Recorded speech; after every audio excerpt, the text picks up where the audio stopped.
How are you? I know about at least 25 of you, I think, more or less. Can you hear me in the back corners all right?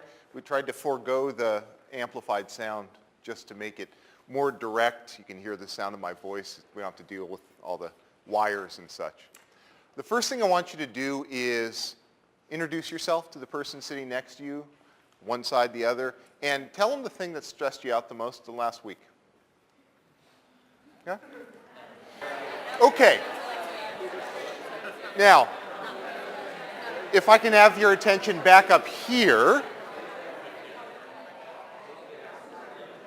ask yourself the following question. Was your stress due to sleeping too much, connecting with a friend or a loved one and having fun, enjoying a glass of wine, going on a nice walk around the dish? Probably not, right? It probably has to do with deadlines, problematic professors. I'm one of them at times. Probably has to do with too much and too little time, feeling reactive and on your heels and scrambling rather than proactive and poised, right?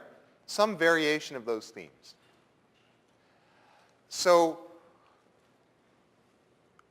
as Helen mentioned, I run the Stanford Wellness Education Project here. We have about 1,000 students go through our program a year, more or less, and a number of you are here. And our core mission is to help you be better versions of yourself. To help you do what you need to do, which is important, which demands a lot. Okay, so I'm not going to be here pretending to say, you have no demands, put everything aside, go on a walk, it's all good. I mean, that's ridiculous, right? Unrealistic.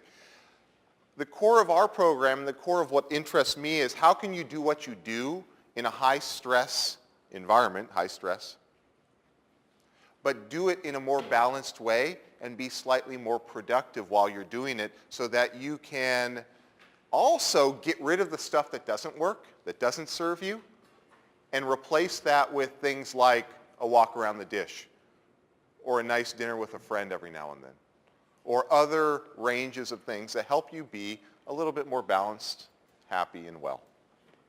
Okay? So let me start with a question. Oops, sorry. This question. That question. I want you, just as a thought experiment, imagine that stressor you spoke about and every other stressor you could imagine disappeared. Okay? How do you find motivation? How do you do what you need to do day to day? And this might seem at first glance an odd question to ask. But the first thing that you and I need to understand is that stress has a highly adaptive function. Too much of it, however, can be crippling. So what you're trying to do is harness the positive versions or forms of stress to help you motivate, activate, to do what you need to do while getting rid of or mitigating against the toxic forms. You hear what I'm saying? Okay. So in order to do that, you've got to have a mental map to make sense of your experience and some skills. Fair enough? So take a look at that clock, or that one. All right, we're at 12:15. You're out of here at 1:05. 1:05. That's my goal. Got 50 minutes to help. Okay. I hate these things, but sometimes they're a necessary evil. So we're going to do a PowerPoint for like 10 to 15 minutes max, just so I can help you get some of the mental maps, and then we're going to do stuff. Okay. Now, before we do stuff, I need to make sure that everyone has gotten one of the 3 handouts. This one, and I think there are extras back here, so Vanessa will send them through. And then 2 blank sheets of paper. What? A quizzical look back there. Yes, indeed. 2 blank sheets of paper. We're going to do stuff with these blank sheets of paper. Okay. So let's get started. Fair enough? Who's good at keeping time? You. Okay. You gonna be my? Okay. I have 15 minutes to turn this off. Okay. So if I go over 15 minutes, throw something at me, and I promise I'll turn it off. Okay. Here's the first mental map. It's on your paper. It says mental map 3. But that's just to make you feel stressed out about missing the other 2. No. That's actually part of a larger series that I do in a number of the classes that I teach. So this equation is the key to understanding stress from a psychological perspective. Okay? So this right here, simple algebra. Stress equals perceived demands divided by perceived resources. Okay? Perceived.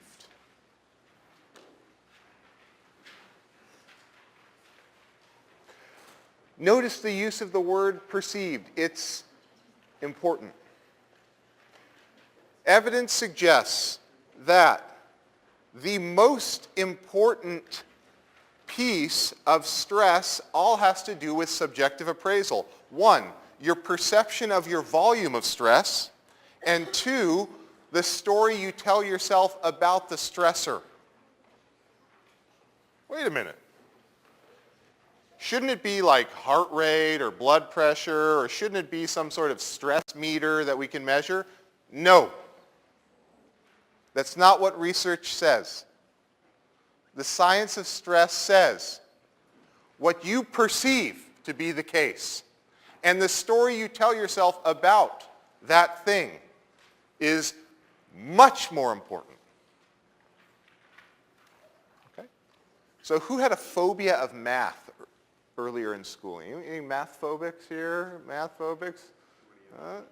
What's that? Too many engineers in the room, indeed, 20 or more. Well, I think there was one humanities major somewhere around here. Okay. Oh, there's one.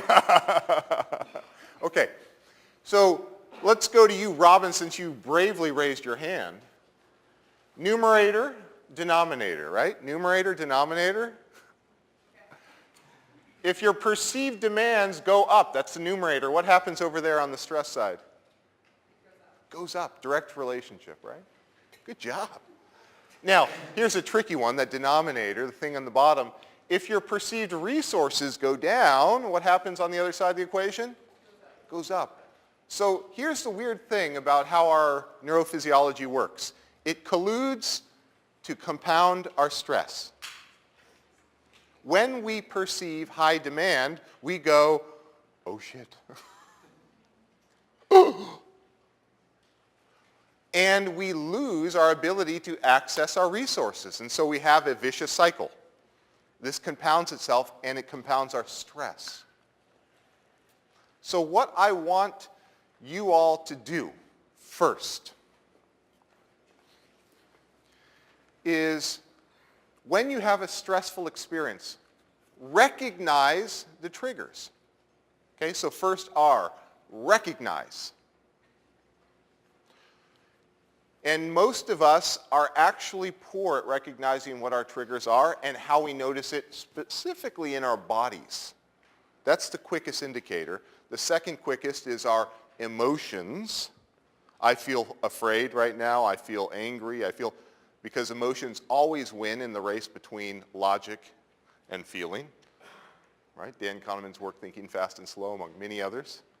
And then rationally we know, and that's by far the slowest. Wait a minute, I think I'm stressed out because I've got a huge report due tomorrow, or I've got a presentation in a week. Okay? So first, recognize. And we'll do a quick recognition exercise a little later.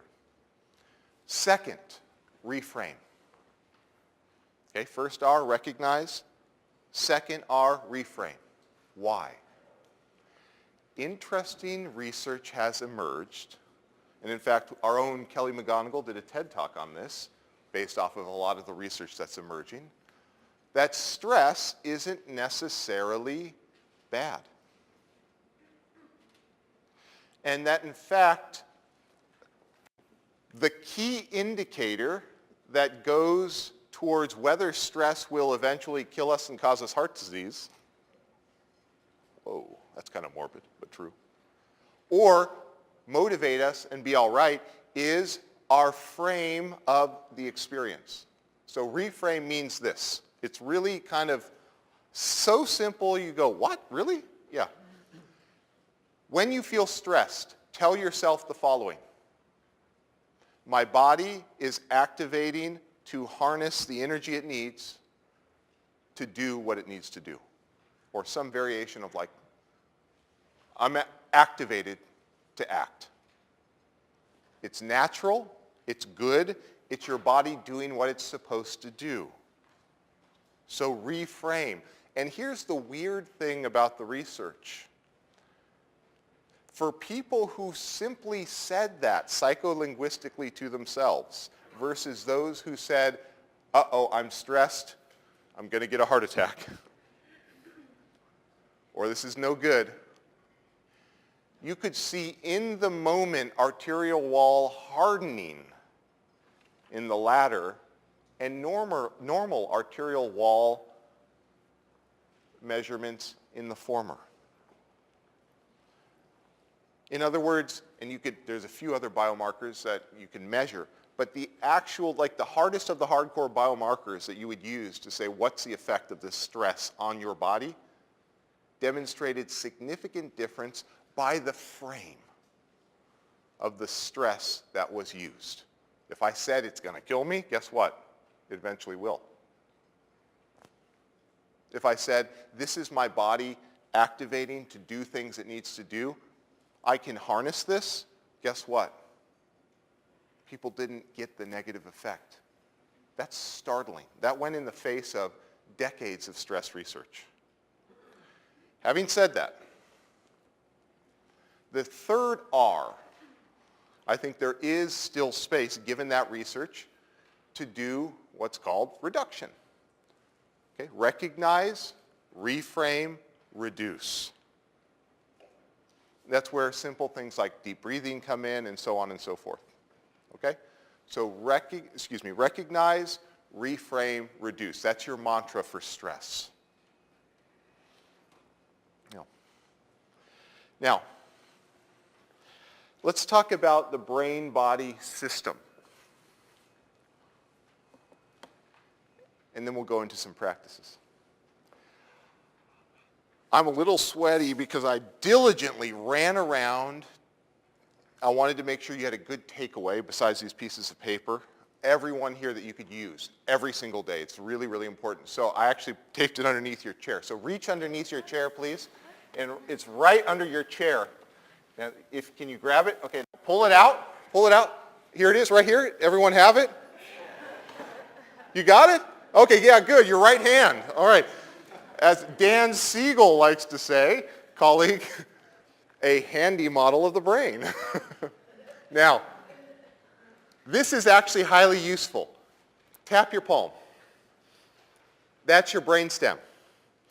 Trace with your finger down your forearm. That's your spinal cord. Okay? Fold in your thumb, limbic system. Fold over your fingers, cortex. Behind your fingernails, prefrontal cortex. Very simple but useful model of the brain. Okay? And it's just like this. Okay. Now, let's talk about stress in the brain real quick. Okay, you can put your models away. Take them out tomorrow or later today. All right. Basically what happens is this. Your thumb. Think of the 2-year-old tantrum. Okay? What's a toddler do? It sucks their thumb to soothe them and when they're throwing a tantrum, right? This is your tantrum mind. Fighting, eating, fornicating, fight or flight, freeze, all that good stuff. Basically in your limbic system and other circuits that we don't have to go too deep into. It's good enough. A little oversimplified, but good enough. This is your seat of higher logic. Okay, this is your cognitive simulator. This is a thing that you can use to think deeply about engineering and philosophy and so on. It's what makes us human. It's a tug of war between this and this, more or less. When this is jacked up, this is offline, or at least highly degraded. So what we want is more of this and less of this. Okay? So, how do we get there? So here's a quick sort of sketch. There's your thumb, limbic system, prefrontal cortex area. We use our body. So the limbic system is connected to the sympathetic nervous system response. We want more of the parasympathetic nervous system response, a relaxation response. Okay? The reason why I'm talking about stress, all about stress, I haven't mentioned sleep yet, is because the supermajority of sleep disorders are stress and anxiety related. Let me say that again. The supermajority of sleep disorders are stress and anxiety related, whether we recognize it or not. So the first thing to do for any good night of sleep is to get this under control. You hear what I'm saying?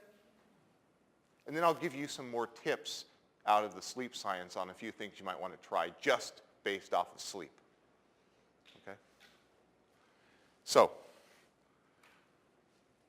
here's your mind on stress. This is me freaking out about what's happening tomorrow, next week, and so on. Cognitive tunnel vision. That is this part of your brain activated, okay? Again, I like to use Dan Siegel's work because he's articulated this well. We use a lot of interpersonal neurobiology. He says you flip your lid, okay? Flip your lid, and this is what's dominant, okay? That's what's happening in your mind. Really good to fight off or run away from tigers, right? Sir, you're here because you do this. You're here because your ancestors' ancestors did this really well. The overly philosophically minded in the face of a tiger got eaten. Right? Oh, look at the orangeness of the fur bounding in the wind towards me. Dead. No reproduction. Natural selected, out. You're here, which means you're really good with this. Really good. This is the residue of our evolution. We go here, 1/10 of a second, and we are in fight or flight, freeze, and our nervous system is jacked up and ready. Okay? Now, unfortunately, it takes 100 times longer to bring on the relaxation response, more or less. But what's 100 times 1/10? Well, it's only 10 seconds. So if you don't have time for stress management, 10 seconds? Really? Really? 10 seconds. If you want to do the long form version, 2 minutes. Okay. So we want this, less stressed reactivity, more poised proactivity, and we want this as our visual anchor. This is where optimal performance flows from. This is where balanced work-life flows from.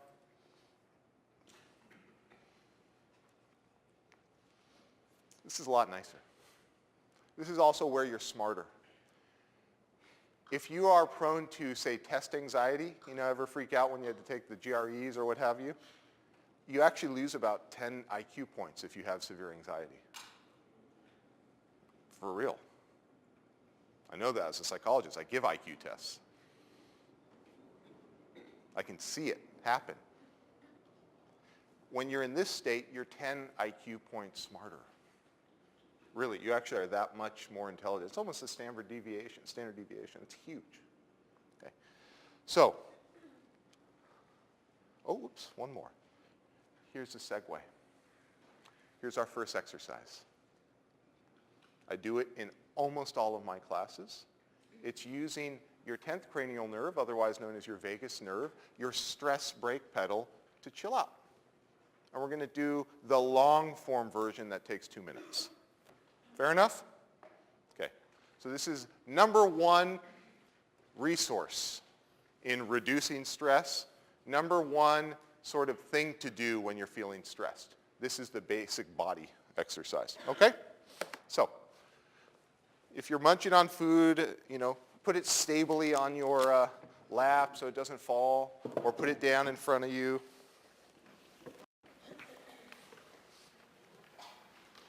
And sit relatively upright. And since we're all slightly tense, maybe, lift your shoulders to your neck, kind of look foolish a little bit so we can laugh at ourselves. And then hold and relax. Then roll your shoulders forward. See, look kind of how goofy we look. This is odd. You ever think you'd be doing this at Stanford? Okay. And now close your eyes.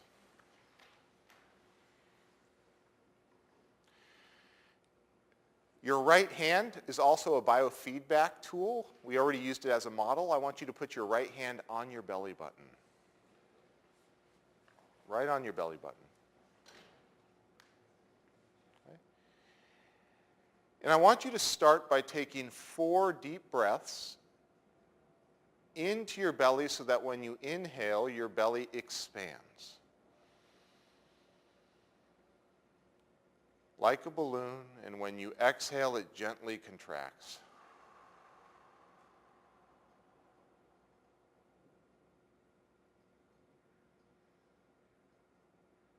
When you inhale, it expands.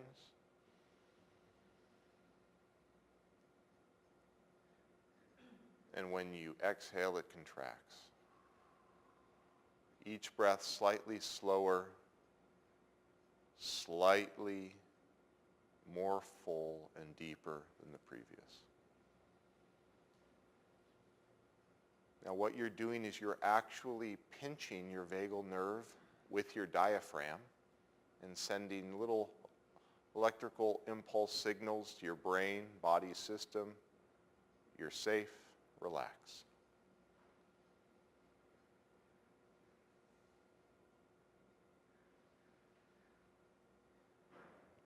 And now we want to compound it, make it even richer, more robust.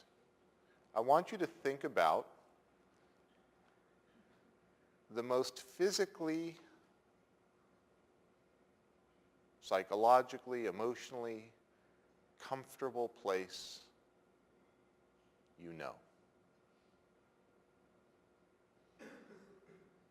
Think about a place where you feel totally and utterly relaxed, safe, joyful. It's a place that brings you contentment and happiness. Or think of a time where you've been in a place like this where you've just felt good.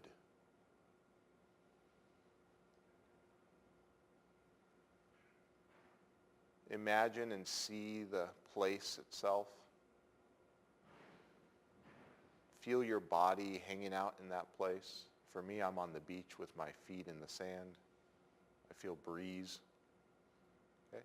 Imagine all your senses soaking up the goodness of that place, whatever it is.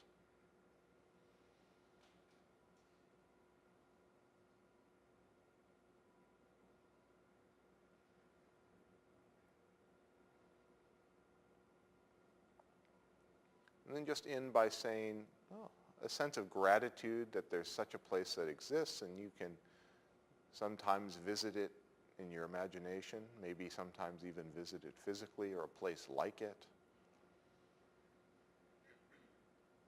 Then take 2 more deep breaths.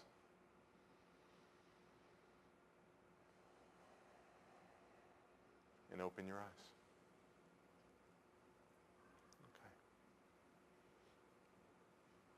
2 minutes. It's called Positive Emotion Refocusing Technique, developed by Fred Luskin here at Stanford to deal with people who had severe trauma experiences, whose kids were killed by violence due to the other side, in this case Northern Ireland Protestant Catholic conflict.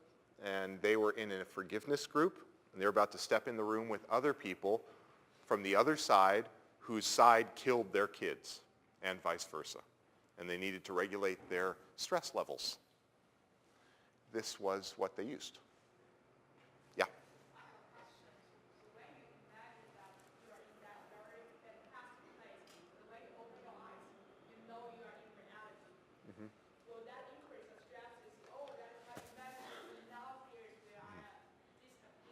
Yeah, so excellent. So the question is, I'm closing my eyes and imagining this space, or you can imagine someone who you absolutely love and adore at the best version of themselves, okay? That's another variation of this exercise.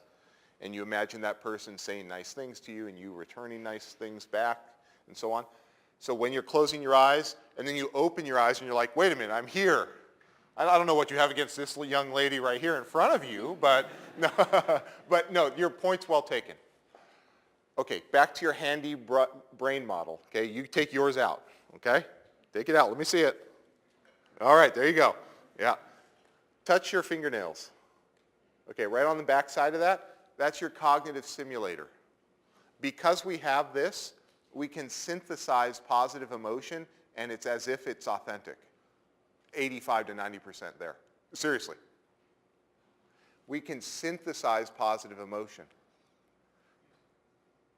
When you do that, if I stuck you about, about 300 yards that way in the fMRI machine over there, you would see the brain structure change, or the brain activation change, excuse me, not brain structure, brain activation change.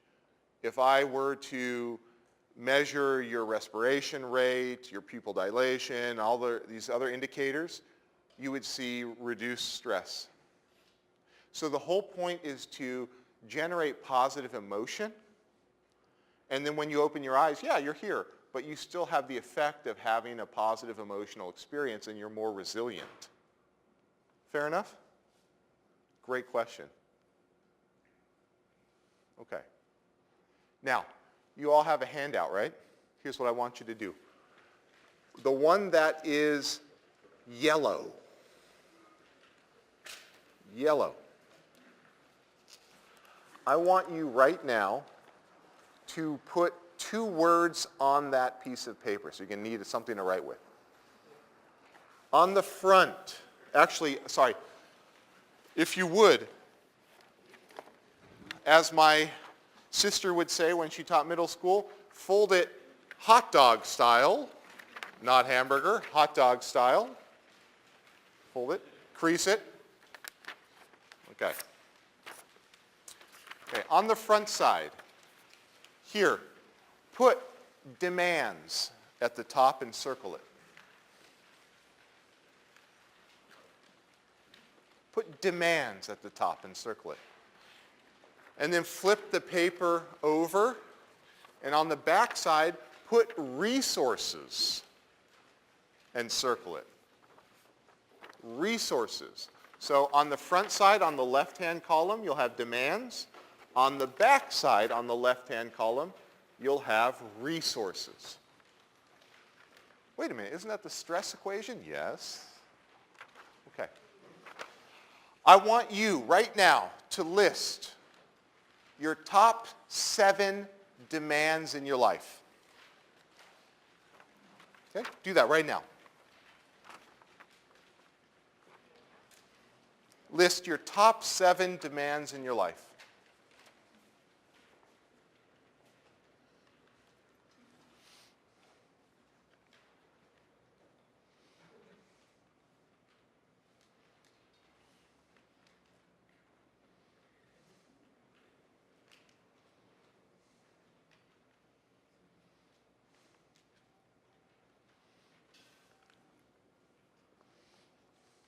Yes. Subjective appraisal. No, and I'm serious by subjective appraisal. What are the things that are the most important demands in my life? And if it's for you, that they demand the most energy that I need, the most bandwidth, or they stress me out the most. Okay? Good question.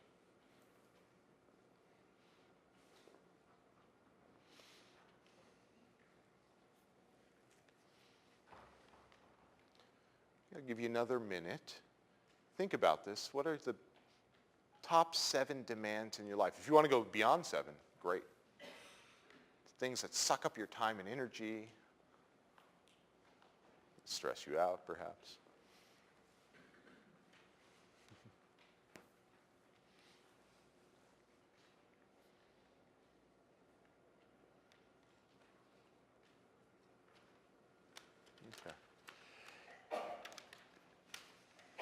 Now, as you populate that list, I'm going to team you up with someone here, and you're going to do the following. You see that right-hand column? You're going to do the second R, reframe. Reframe. So here's how I want you to reframe a few of these experiences. 1,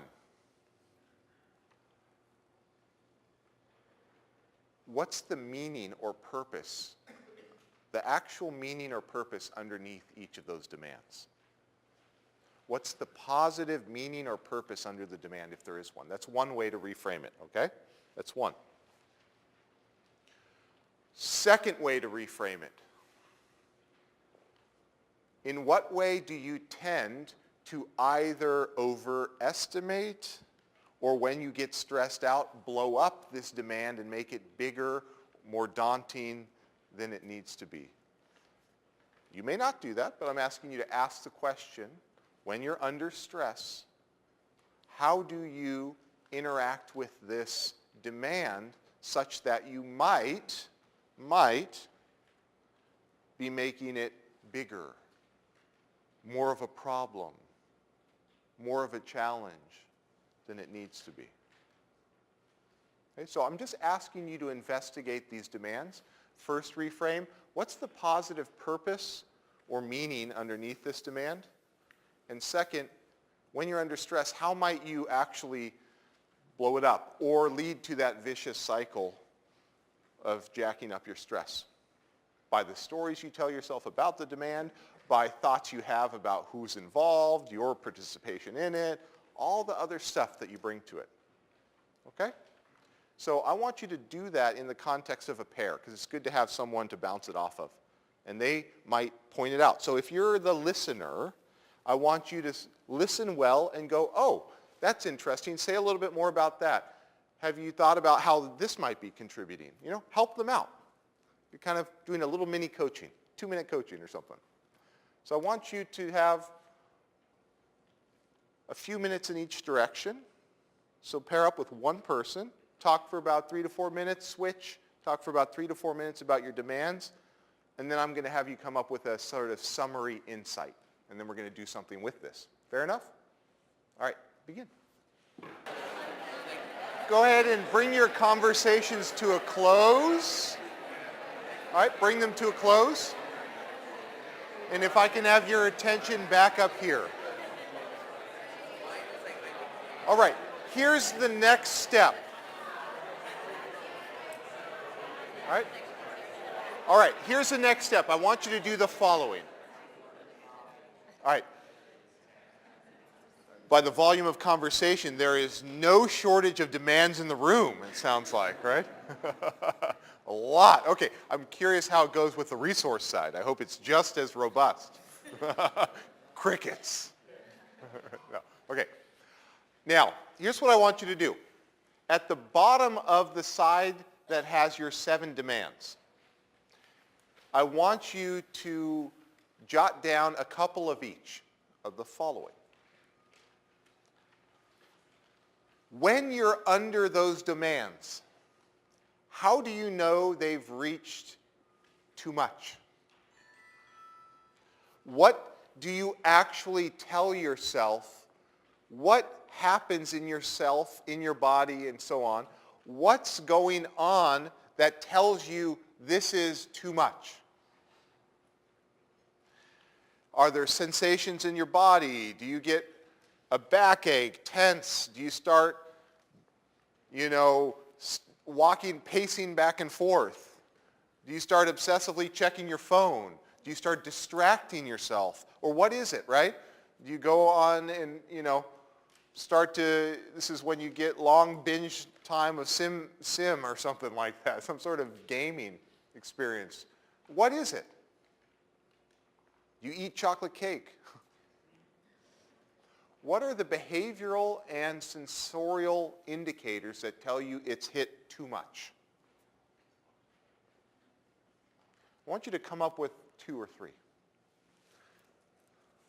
The cues that tell you, I'm too much.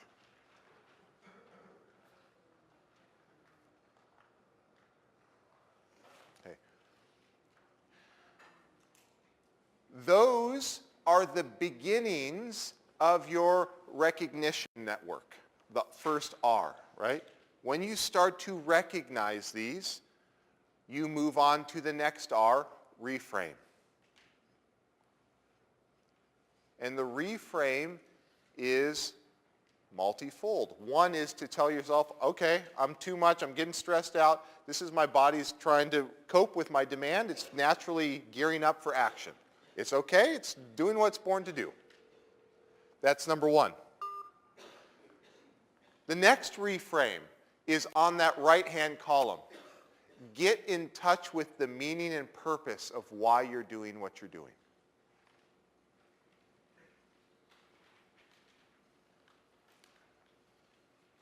Recontextualize, okay?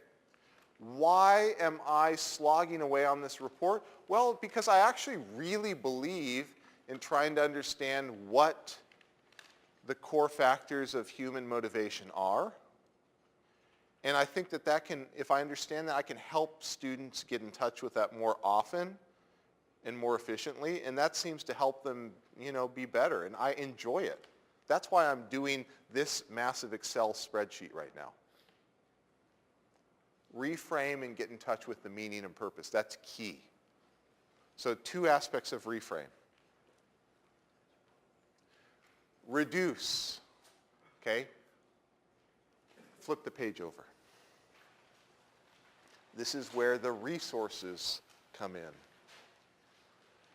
If I'm under stress, what can I use? Well, you've got 10 seconds or 2 minutes if you want to do the long version of PERT. That's 1. Second,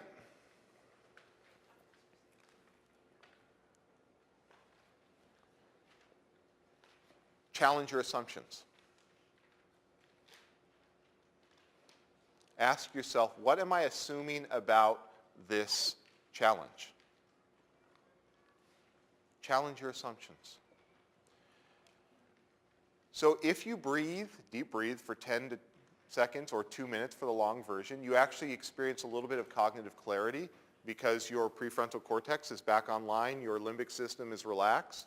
And so ask yourself, challenge my assumptions. Am I misperceiving any of the underlying aspects of this challenge? You may not be, but chances are if you were stressed, the way we're built, we chunk information inefficiently and incorrectly. So when we're under cognitive strain, when we're under cognitive load, we mischunk information. It's just part of what it means to be human. So when you re-regulate your system through a simple deep breathing and positive emotion technique, re-examine and challenge your assumptions. If you have more than a few minutes, another essential resource is connect. Connect with the calmest, coolest, kindest person you know.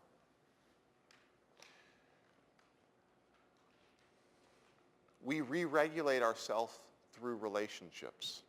This is the whole basis of the field of interpersonal neurobiology. We know how it's like to enter into a space where there's just agitation. You can feel it, right? You've ever been there, walking into a room and it's just, there's agitation and stress. What's happening is this brain system is flipped its lid, and this one is seeing all the nonverbal communication that's happening, flips its lid as well, and they're, going bonkers off of each other. Mirror neurons are firing, and they're just creating a total stress ball of a mess, okay? we also can use relationships to regain our poise. Through our mirror neuronic network, we go, oh, that person's calm. Whoa, they can kind of ground me out. I've got a model here. It's actually lighting up the parts of my brain that say chill out. Okay, and I'm starting to chill. Okay? So connect. The other piece is move. Move. We live in a beautiful place. The weather's nice. You can often move outside, which is even better. Move. Move for 5 minutes. That seems to be a good amount of time. There's another threshold at 30 minutes, but if you can just move for 5 minutes, and you don't have to run, just move. Get up, walk. If you're in your lab, get out of the building, walk around the building twice. Really, move. A simple movement of a brisk walk re-regulates your whole nervous system, and connected to that, your neurophysiological system. Okay. And the last piece, which is why PERT is so important, produce positive emotion.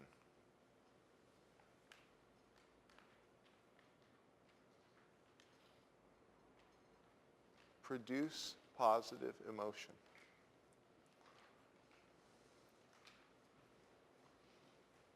That's as simple as doing a PERT practice where you visualize someone who you love and adore, or creating a simple gratitude list, or telling literally the most impactful one is telling someone why you love and adore them and how they matter to you. The act of telling someone that. Or paying someone a compliment. It's this interpersonal piece that has an amazing stress protectorate effect. Okay. So those are a handful. Your assignment is on this resource list, take those themes and operationalize them. What can I actually do in the context of my life that produces positive emotion? How do I like to move and where when I'm at my be specific? And the last piece of that is, that's what I want you to build out that list on the left-hand column. All your resources. Build them out. On the right-hand column, I want you to be explicit. What is one concrete cue? A cue that tells you, oh yes, do that. It could be as simple as a reminder on your phone. It could be a sticky on your computer screen. It could be connecting with someone and saying, hey, we're going to walk at 3 o'clock every day. Partnering up with someone, holding yourself mutually accountable. What's your cue? Okay. That's your homework. Let me give you your second bit of your homework, which is on the beige sheet. So, this thing right here. So we've got 5 minutes left. Now here's where sleep comes in. This piece of paper, put on the top, my sleep ritual.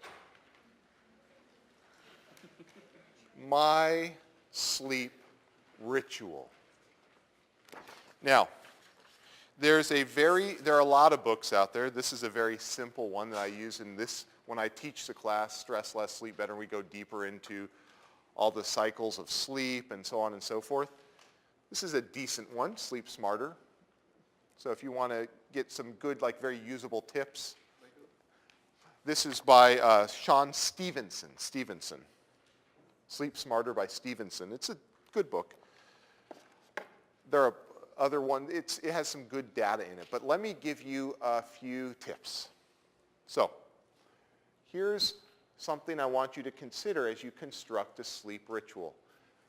Think of sleep in terms of not only your bedtime, but your wake time.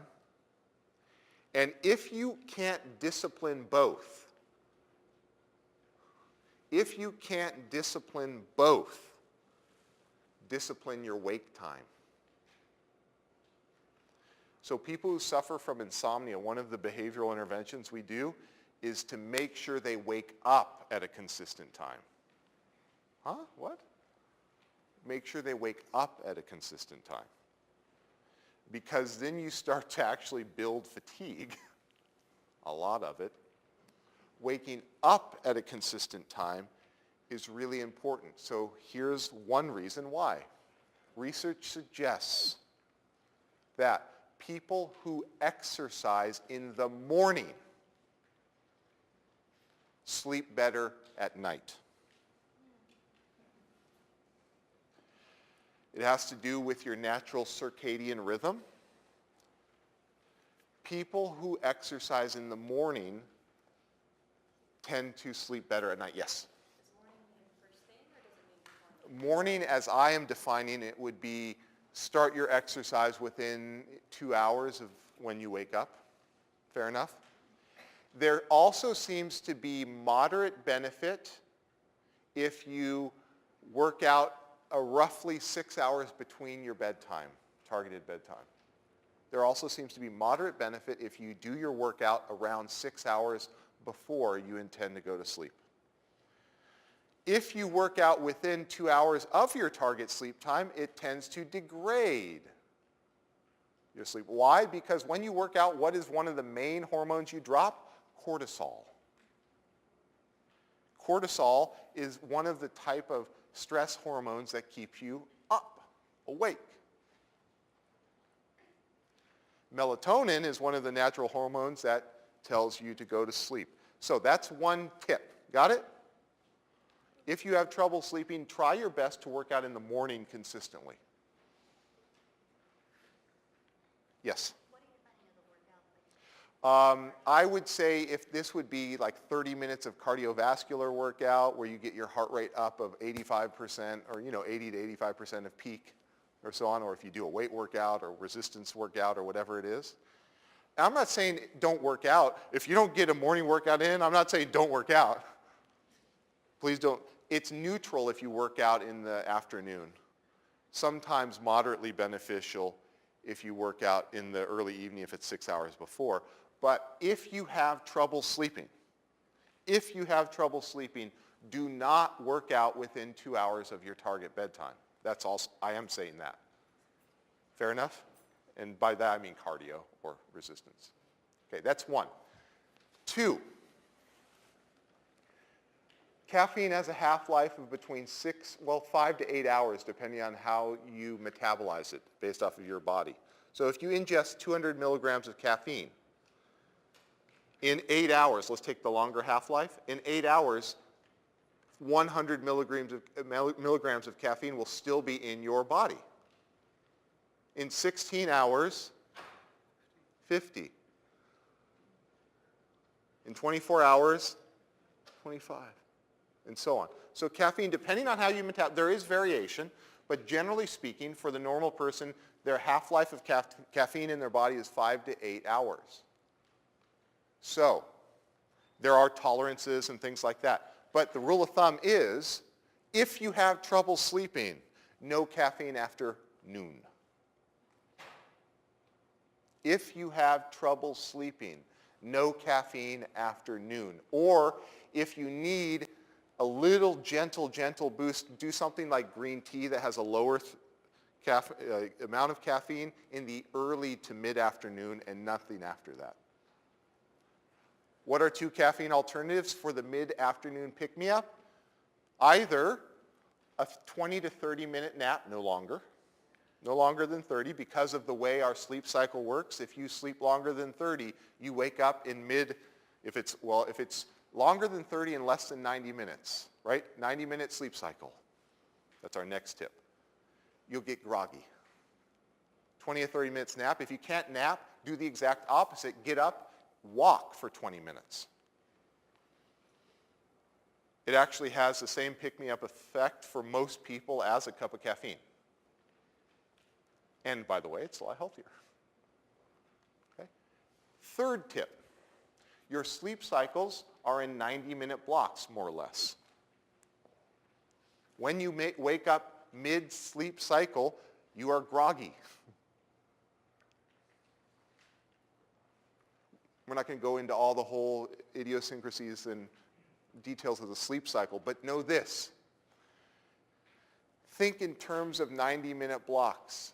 Ideally, humans want between 7.5 to 9 hours of sleep a night. Okay? Why is this little 90-minute thing useful? If I have the choice between setting my alarm, if I go to bed I've got a late night. You know, I try not, my late nights, I hope these days are now midnight. Okay? When I was in your shoes, they were 2 a.m., sometimes later. But I did adjust it when I was a grad student based off of science. So my late nights became midnight. I would set my alarm for 7:30, not 7. 7:30. Why? Because I wanted it to coincide with the full 90-minute sleep cycle. I actually played around with it. I eventually got a smartphone app called Sleep Cycle that with its accelerometer tracks what stage of sleep, or it tries to estimate what stage of sleep I'm in. And I played with it. And actually, I was really surprised that the research was right. If you wake up at the end of a sleep cycle, you're more alert. So 7.5 to 9 is ideal. Try your best to get that most nights. Yeah. You get a trade-off between consistency of waking up and amount of time sleeping. For instance, if you wake up at 7:30 every morning and go to sleep at midnight, then one day you stay up to 1:30, is it better to be consistent and wake up at 7:30 again? Or if you can, give yourself another hour? What I recommend is do my best to get up at 7:30 and take an afternoon nap if I can. But if you want to get another sleep cycle in, go for it. For sure. You know, or on the weekend, I always get an extra sleep cycle in. Okay. Now, here's the last bit. So those are your tips, okay? Oh, sorry, I forgot the most important one. I forgot the most important one. Your smartphone and your computer screen are sleep killers because they tell your body to drop cortisol and inhibit melatonin. The exact type of blue and white light that comes out of the modern electronic device screen is exactly the same type of light that is used to treat seasonal affective disorder. In the morning, to wake people up and promote cortisol. In other words, this thing right here literally tells my body, wake up. This thing right here literally tells my body, wake up. And if I have this on at 11:30 and I'm trying to go to sleep by midnight, guess what? Wake up, wake up, wake up, wake up. I'm not going to go to sleep as easily. So for those of you who have sleep problems,